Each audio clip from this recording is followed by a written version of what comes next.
Hey there guys, and welcome to another video. While the gacha space is a little bit slowed down at the minute, I wanted to follow up on a build at the request of the gentleman I will put on screen now. He has specifically asked for an Act 2 to Act 3 version of this guide, I believe, a long range one. So I'm going to show you the small upgrades we've got. Unfortunately, there's not much supporting a DPS focused build, not DPS, a damage over time build, but for now we are just going to look at the upgraded items, what bits we can get. Of course, by the end of the video I will put in what we're going to do, where we've got to go and get these things. Two have very interesting quest items, so I will show you where you go to get them, but I will not spoil anything during them, and I will not be showing you outside of what's on the map. So we've also got multiple options. So my current setup is we are using the Queen's Crown +1. Effectively, this has been upgraded just a little bit. You have to reduce the weight, which you can do a workbench. It takes titanium, upgrade stones, and leather, I believe. But this is essential because it is a very heavy piece of gear. All of these royalty sets seems to be. So the Queen's Crown, it's given us 20% spell power, obviously always good, and 16% crit rate, magic crit rate specifically. Always good, I believe. We've done a bit more upgrade into our Priestess Cape to 13. This has given us 8% of our max mana per second. We do have choices here. We've got this one we could go with, the Usurper's Mantle, which is a part of where you get the Queen's Quest, but you have to do something during that quest and answer a different way to get this. This is the King's Armour. So we get a flat regen increase of 5, which is bad for a few reasons, because a flat later into the game is innately worse if you're scaling your mana. But it does increase spell power. The issue is when you this starts at 1 weight, you get it down to 2 by reducing the weight.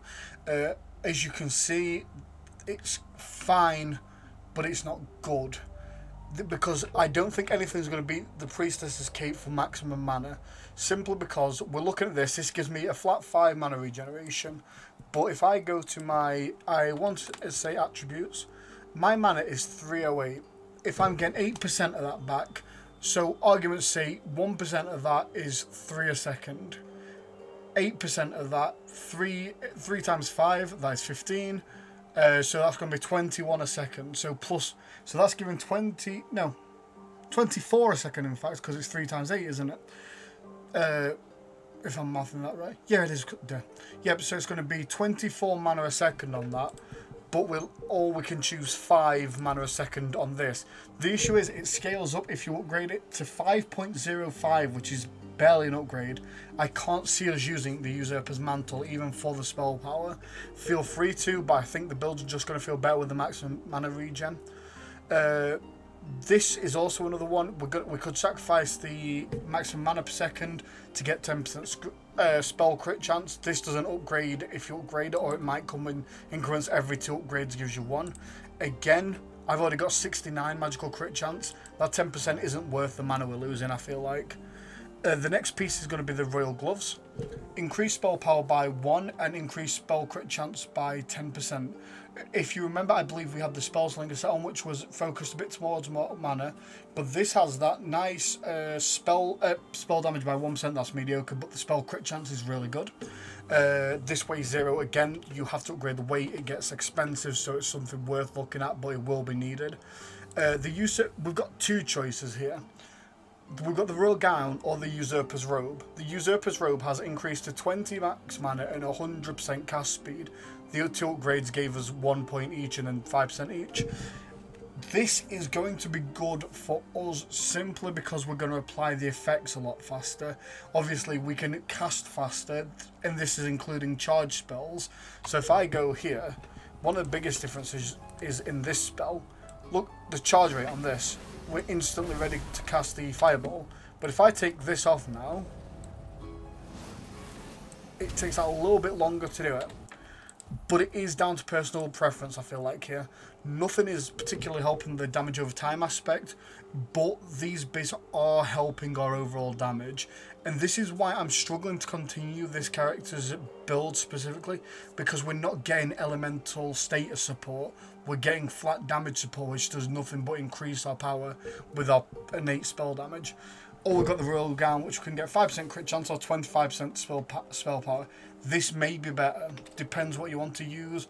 The casting speed's kind of nice. Again, these are upgraded with the thingy. I don't have the thing I want for this yet, but basically this is still the Waning Moon. There is another variant, I've still got to get it in the Druidic Circle. The Druidic Circle in the Act 2 area will give us one that's a slight upgrade to this, and that's what we're going to use instead. I will try and show that towards the end of the video if I find it. This is more of a slight ahead of the video. It's not supposed to be a full second part. This we got before by crafting 3 of the pieces from the All-Mother Shrine in the first act. It's worth to use this and die just because it's 35 max health. Honestly, it's worth it for that alone. We are looking at the ring. We're keeping the blood ring for obvious things. We've got the Perilous Orb still because that's crit chance, which is nice. You can use Encumbrance Limit if you like to. This one's not bad, but it does sap a lot of our healing away, but it is very good for tanking. I quite like the Ring of Despair. We're going for the Royal Breaches. Increase spell power by 10%, increases magic by 1%. Of course, we're losing a little bit of mana from the other set, but we are getting a lot of spell power and spell crit. And then finishing off with the Royal Slippers, this would give 5% spell power, 5% spell crit chance. But obviously, I've get an upgrade again. We've reduced the weight of it because that's very important. So, as you can see, we're deeper into light. I will show you our stats afterwards and you'll see why. Here we've got a few choices. If we want to truly focus on the damage over time path, we're probably going to want to say on the Wand of Festering Rot. This is obviously for our poison build-up, like our bleed ring, it's to get those statuses going. The issue I've found in the second act, a lot of things are resistant to either 1 or 2, meaning that some of our points feel a little awkward to use. It's still fine, but it is a little sad to see. This, I don't know if the upgrading is increasing the build-up or the damage. I couldn't tell you, and I still can't tell you because I can't see the difference. We could, if we wanted more damage, go for Spellgorger, which is going to increase mana cost and increase spell power. Mana cost might seem bad, but remember, we're getting a lot of mana back due to this. But the bigger reason why we might want to use as more mana as possible comes down to, I believe it's this one. When you're below 30% mana, we're getting increased by 50% spell power. This helps us stay under that threshold quite a bit. So let me show you. So like, let's say we use, did I put my chest piece back on? I did. Let's say I use a couple of these. Just to get under the threshold. We've still got enemies, and now I can swap to this and quick cast, and this helps us stay under it, and even then it's still tough too, and that's still just over. But yeah, the mana, it may be worth, if you're looking to play around that, go that one, because you still get mana regen without being too quick, as silly as that sounds. Spellgorger might be a good shout. One I do like is from where we get the Queen stuff, is the Claire's Pen. Decreases mana cost by 25% when your mana's below 25%. So if you want to play around that again, that's going to be okay. Increases spell value of total. This is better if you've got a lot of capability to have spell mana in your build. I feel like this is going to be better on a basic caster rather than a elementalist or a dot type caster. Someone that just wants as much spell power as possible, because it will take this number and add a massive amount to it. 25%, let's say you've got 300, 25% of that is going to be 75. That is a colossal amount of spell power for a wand. At the minute, we're keeping sort of on the same path with, we're going Scorcher Pathway. It's still one of the best ways we can apply Burn, which also applies our Ring and our Poison. We're going with Thunderlash. It is the best ability in the game. It's just our quick spam spell for when we've got the 2 debuffs or 3 debuffs and we're getting that extra spell damage. We've got Scorching Blaze, which is obviously the big fireball. It ragdolls enemies, which is kind of funny, but it also does a lot of damage and a lot of build-up, quite big AoE as well. Gets our mana down if we want to focus on that path. And then I've gone with Mother's Embrace because it's just a nice, like, quick heal like this. As you can see, sometimes you're going to need it, especially into this part of the game. Some of the enemies hit like trucks. So we're going to go now into the skill trees. You see the general gist. There's not been too much in changes to gear. There's been a little bit, obviously. So one of the biggest things that we're changing here is we're going for we have taken more points into endurance. The Queen set and the Usurper set requires 5 endurance. At the time, I didn't have the full upgrades to reduce weight, so I needed the 6. You could potentially reduce this just down to 5, so you can focus more on the spells. We've gone obviously heavily into spirituality because that's our mana regen, that's our damage, that's just our max mana. That max mana, because of the skill that transfers 20% of your maximum mana into health, is making us that a little bit more tanky with 190 health, 308 mana. We've got perception up to 10 at the minute, that's fine. If you go on the map to, let me quickly find it for you guys. If you go to the Shrine of the Buggane and offer 3 or 5 of its claws, you are given a global 3% crit rate. This is very advised to do, and at this I will likely show you at the end of the video exactly where I go for this next one, but I do apologise, you will just have to take 2 seconds for me here. There is a place on the map called, nope, it's not this one. But anyway, it's a place on the map, this is it, it's called the Toll House. You look around the area and there is one bit with, and I will show the path, a little skull. You interact with it, you pray to it, you offer up 10 max health, I believe it is, and you are granted a skill point and an attribute point, which is just great value, honestly. So yep, that's what we're doing for on this. We are now looking into, we've not gone into endurance at all, we've not gone into dexterity. On spirituality, you can see the trees have developed a bit. We've gone Arcane Conduit, I'm currently level 44. Arcane Conduit, of course, this is just to buff our spell power because we use the Plague Staff in the offhand. We've got the 1 Mastery again, it's just a buff. And then the 10% Mana Shield, we could likely go into more if we wanted to, especially with something like that, but that's going to be up to you. At the minute, I've not tested it. In this one, we're going Arcane Teachings, standard 50% spell increase, it's just good value. Dealing damage, applies the corresponding elemental status build up, helps us apply fire, helps us apply poison if we decide to use Venom Lash. Tiresome Weave, critical hits reduce target stamina by 10% damage belt. That's more there simply to get us through to this next bit, which we will take up to the full. Is a critical hit with a spell, so we've got a 70% chance to cause them to take 20% more damage, up to 30% more damage for 10 seconds. Again, that's just more damage, that's overall damage. I'm not sure if that affects damage over time. It might do simply because it's named damage, but because the damage over time is because it is percentage health based, it may not get an increase from that. It's so hard to tell on values because we can't see the numbers. We've got 30 of this. Soon I do want to have this maxed out because we're getting good value from the mana. Of course, every bit of mana we get is giving us more health because of this invigorating energy. Your max health is increased by 20% of your max mana, so that's just huge. On top of that, you've got to think we have the Priestess's robe, so every point we're getting into that is even more mana regen, which is just excellent. We're still going with power and swiftness because movement speed increases spell power by the same amount. Obviously, it's just a good value perk. A critical hit with a spell restores 25% of mana cost. We could go 2 into this if we wanted. We might do, I'm not decided yet. If you want to stay as high in mana as possible, then do it. If that is the case, you probably want to forgo this because this is going to keep you below 30 mana. You want to stay below.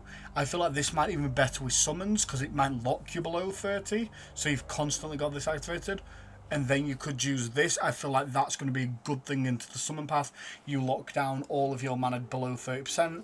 You reduce the cost of it using that Claire's Pen and then this. And it's just huge. It's just huge. But we're not doing that for the sake of our status. I think we might play around with this a little more. We will have to see. We are going, as it's got harder into the game, things get hits on you. It's really annoying. We've got to take Silent Hunter. If you want to go stealth into a Spell Thief, do it. But we're going for cheat death. So instead of dying every 4 minutes, we go invisible for 5 seconds and we'll survive. And then extra lucky, 6% crit chance, what's not to love.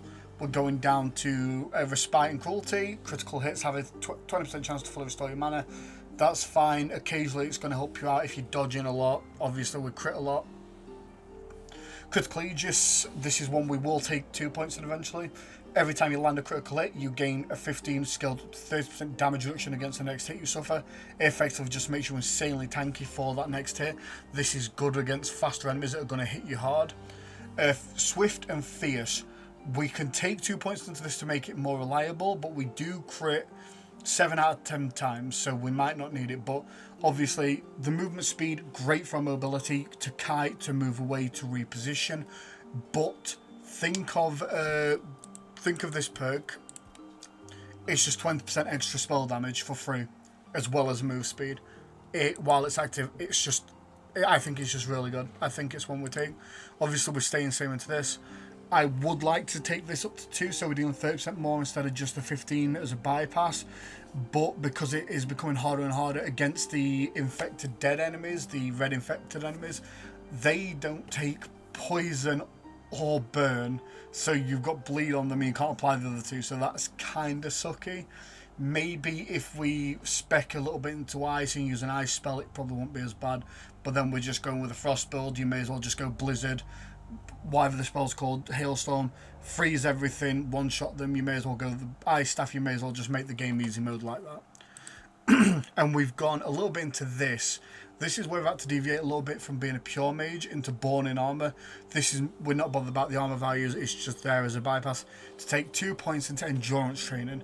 This is to simply get us to keep our thresholds low when we've got the heavier armor, when that was obviously higher. You can ignore those if you want to and go into more damage. I think it's going to be fine, because we are going, it's going to be useful if we do find more armor that gets heavier again before we can upgrade it. It's not too bad. So this is going to be mostly for the guide portion. Just wanted to talk about, it's just a small update to my prior guide. This is just what I'm looking at. I don't see us finding anything all that useful in the Act 2. As I complete through Act 2, if I do find anything or anything changes, I will make a video, or if you guys would prefer, I can leave it as a comment or I can leave it in the description. So have a look in there, see if anything's changed. I will try to keep you updated, and when I go into the next part of the video, we will be looking at where we find all these item pieces, and I will be doing the same edit as last time. I will put the time codes in the description, which will show the little timeline bars where you can quickly go to what you want to find. If you'd rather skip through the video and do that, I get it. Sometimes you don't want to hear the content creator yap, yap, yap, yap, yap. I get it. But yeah, so that's going to end this part of the video. Thank you guys for all the support on the last video. I will put a picture here. Absolutely phenomenal support. It's heartwarming to see. I've had comments. I've had quite a few videos. We're looking near 180. I'm really appreciative of that. I will be looking at other RPGs to do. I mainly focus on Gacha, but I am about gaming as well. So we'll go from here and we'll go into the next section of videos. Thank you guys. Hey there guys, and welcome back. This is going to be the part of the video where I show you where to get all the different pieces. So before that, I just want to do a quick other thing that I just thought of. If you did want to go in the overworld, stealth is a great utilization of spells because a lot of them don't make noises, and you can often stealth kill people before they see you. So you can play stealthy, crouch, and take long shots for massive damage. And if you wanted to do that, you could go into the archery tree for this marksman. Specific tech is that it inflicts damage the further you are away. This isn't archery damage, this is all damage, up to 100%. So if you are playing that sit back and like cast before you get into a fight, it might be worth it. It might help you take out bigger targets. That's all I wanted to say for this bit. I just wanted to make sure we had I included that because it's a fun little piece of tech. So we are starting to where you get the skull with the extra skull point and a tribute point, as I said I would. This is the shrine in the town in the second act. This is Connacht, and we're going to go from here. We're going to leave through the east gate. I've just come through from the place and killed all the infected red, the red dead infected, sorry, whichever they're called. So we're going to go through here. As you can see, this is like the thing that I talked to. Pray. I don't know what a lot of them do, but that's the kind of thing we're looking for in the tower. So we're going to go up here, and oh, they respawned. Red death infected, don't they? This has a small tracking component to it as well. So I guess we are fighting our way up, even though I just killed them on the way through. Guess so. But yeah, we're going to go through here. We're going to go all the way up to the top. And this is just going to be so we can get an extra skill point, an extra attribute point at the cost of 10 max health. This is going to be good on any build, but obviously this is just something I discovered for our build that will be pretty good. So we're going to come through here. You may have to bear with me because this place is confusing as hell sometimes. We're going to do that. It's not through this. It is through this way, I believe. We're going to go up here. We're going to go up and around. I believe we're going to keep coming up this way. And it is going to be this one here. Talking to it, I've got an option now. But effectively, this one here will offer you a skill point and a tribute, or at least it offered me that. I don't know if it's changed based on how many of them you spoke to before. But I gave 10 of my max health, which from the true amulet of the goddess or mother before, I'd already got 35, so it didn't even cost me anything. And that is where we got our extra skill point and a tribute point. As you can see, we came from here up to here. And just to show this, when we get to this door again, because this place is confusing, we're going to go through here. We're going to take a left up these stairs. We're going to keep coming through, and we are going to drop through this little hole in the wall. And we're just going to follow this staircase up. Do not go along this wooden bit. Keep following the stone staircase all the way up to the top here. You'll be fighting Red Death Infected, and it's going to be this guy here. This is where you get the skill point and the attribute point. On to the next point. And on to the next bit, guys, we are looking to get the Queen set, the Usurper set, and the Claire's Pen, which is a staff option if you wanted it. The Usurper set and the Queen set are the things we use.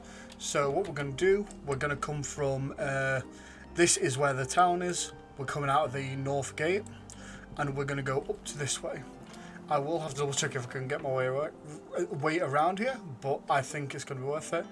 Just to give you guys a heads up, you can talk to this guy here and you get a skill point, I believe, not a skill point, a level up in one-handed. As I've put a note earlier in the video, basically apologising for the sounds in the video in the last few. It's been my desk. I have just ordered a desk because I don't want to keep having loud, obnoxious sounds like in the fucking background when you guys are trying to enjoy the videos. I'm trying to take this a little bit more seriously in that regard. So we're going to go up this way. Yeah, so the angle might be awkward, so you're going to want to come up this way. And we're going to kind of have to do a detour around the mountain. As you can see, it's a very lovely area. This bit I'm not going to spoil for you outside of showing you where you enter the place. This is because the questline is rather good. Again, you can run here, speak to the statue. This will give you archery upgrade. There is a waypoint there. We will circle around this way. And yeah, I'm not going to show you what happens in the area because again, I think that the storyline is good there. The questline is fun. It's an area that's quite unsuspecting, and there's some really dark elements in it as well, to be fair. And this is what I mean by, like, look. Oh, fuck. I'm going. But if I do this and I stealth him, I didn't even get a stealth off, but you can only imagine that I'd do more damage being stealthed, obviously. So we're going to go, we can go up here. I don't think it should matter too much to get us around. Oh, I feel like there's going to be a few bits we have to kill.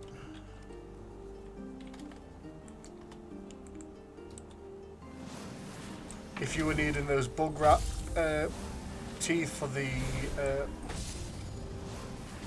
what do you call it? Oh my god, did you see the tracking on that? The bug rat teeth for the what's it called? The free crit chance I showed you earlier in the video. You can come to this 3, and there's always these 3 here. I have killed them before. They do respawn as proven. And what you're gonna do, where you're gonna want to go, for fuck's sake, bro. Once I exterminate the bear population, you might be looking at the point and going, where is he going? Where am I taking you guys so that you might get this queen and king thing? Remember, the Usurper set requires a certain decision within the quest. I can't tell you what it is, but decline the offer you get from the thing that speaks to you. You want to go down into that. That is where the questline starts to get it. It's a and maybe an hour 2 quest, maybe less if you're not exploring. But yeah, that is where you're going to get the Queen set, the Usurper set, and Claire's pen, as well as a very cool knife that you can get from there, but I won't spoil that for you. So that's going to be that one, guys. On to the next bit. Welcome back. I know you guys, I usually do the run along with you guys, but I'm not going to do it for this one. This is the main town. This is where you come up into the place, so you can go up way this way to the left and go to the Corrupted Temple from here, or you can start in the town, make your way around there and get to it from there. Again, this is another area I'm not going to show you. It's at the top of there's a bell tower in there. It's at the top. That got real dark all of a sudden. It's right at the top, and that's where you'll get the Spellgorger.